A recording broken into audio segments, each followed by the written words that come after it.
अस्सलामुअलैकुम स्टूडेंट्स, कैसे हैं आप सब। उम्मीद है सब खैरियत से होंगे।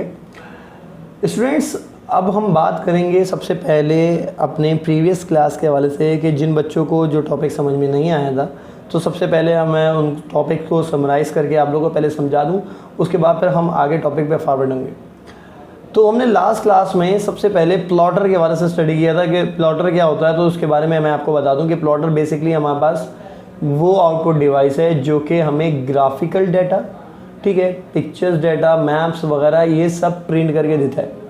अब देखा जाए तो प्रिंटर का भी यही काम होता है, लेकिन प्लॉटर बेसिकली क्या है कि ये एक बड़े पैमाने पे ग्राफिक्स को जो है प्रिंट करता है, ठीक है। और दूसरी बात ये है कि ये इसमें हम वेरियस कलर्स का इस्तेमाल कर सकते हैं। अब जाहिर सी बात है कि अगर हम कोई पेंटिंग या फिर हम दूसरी जो है पोस्टर वगैरह अगर हम बनाते हैं, ठीक है, तो लाजमी तौर पे उसमें तरह तरह के कलर्स का इस्तेमाल किया जाता है। और प्लॉटर इसके लिए बहुत सूटेबल डिवाइस है, जो कि बेसिकली अगर कहा जाए तो वो प्लॉटर प्रिंटर का ही नाम दिया जाता है, लेकिन प्लॉटर जो है वो एज़ कम्पेयर टू प्रिंटर थोड़ा सा चेंज होता है।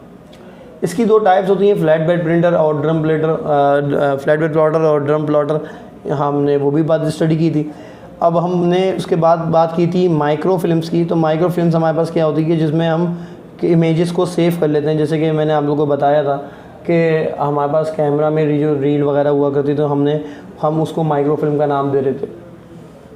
इसके बाद हमने मेमोरी डिवाइसेस की बात की थी कि जो हमारे पास मेन मेमोरी होती है, हमारे पास सेकेंडरी मेमोरी होती है। मेन मेमोरी में हमने जो है स्टडी किया था कि जो कि बेसिकली इसका डाटा इतना ज़्यादा सेव तो नहीं होता, लेकिन वो हमारे पास इंटरनली जो है वो कनेक्टेड होती है, जिसको हमने प्राइमरी मेमोरी का नाम दिया था।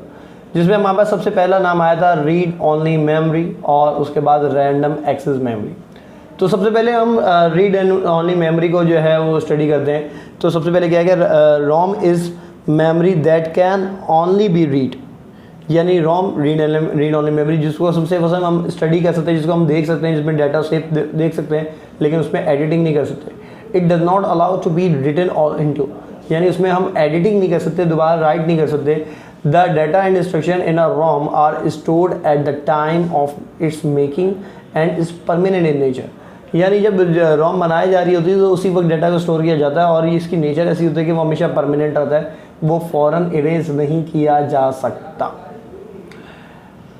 इसके बाद अगर हम बात करें ROM is also various types, यानी अगर रोम की बात करें तो उसमें और अलग अलग टाइप्स होती हैं, जिसमें हमारे पास प्रोग्रामेबल रोम होती है, पी रोम होती है, ई पी रोम होती है, इरेजेबल प्रोग्रामेबल, और डबल ई पी रोम होती है, इलेक्ट्रिकली इरेजेबल प्रोग्रामेबल। रोम यानी P ROM is a type of ROM that can be program to record information. Once it has recorded the information it can not be change and the information becomes permanent. यानी P ROM हमारे पास permanent रोम कहलाती है, basically हमारे पास programmable रोम कहलाती है, जो कि बेसिकली क्या करती है कि एक दफ़ा उसमें डाटा सेव कर दिया जाए तो हम उसको सिर्फ रीड कर सकते हैं, उसको स्टडी कर सकते हैं, लेकिन हम इसमें कोई एडिटिंग नहीं कर सकते।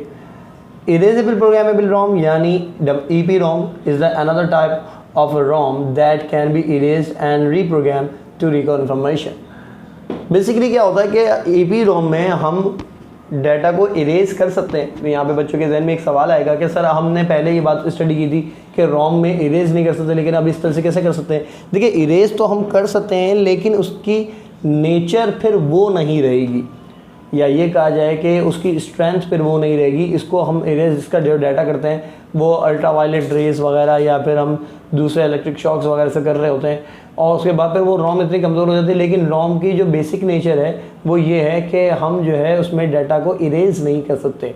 उसको हम एक दफ़ा डाटा सेव हो जाए तो वो ज़्यादातर हम उसी का इस्तेमाल करते हैं, ठीक है। अब इसकी मिसाल में अगर आपको दूँ कि अगर आप कंप्यूटर सिस्टम का जो इस्तेमाल करते हैं या मोबाइल फ़ोन का इस्तेमाल करते हैं, तो जब भी कंप्यूटर सिस्टम या मोबाइल फ़ोन ऑन होता है तो सबसे पहले कंपनी का नाम आता है, ठीक है। और कंपनी का नाम आता है या फिर उसकी एक स्लाइड आती है या उसके रिलेटेड अगर कुछ हो, कॉपीराइट वगैरह वो सब आ रहा होता है। लेकिन आप अगर देखें तो आप उसको इरेज नहीं कर सकते, ठीक है, आप उसको हटा नहीं सकते। यानी जब भी ऑन करेंगे बिल्कुल ऐसे ही रहेगा, क्योंकि वो रोम में सेव है, ठीक है।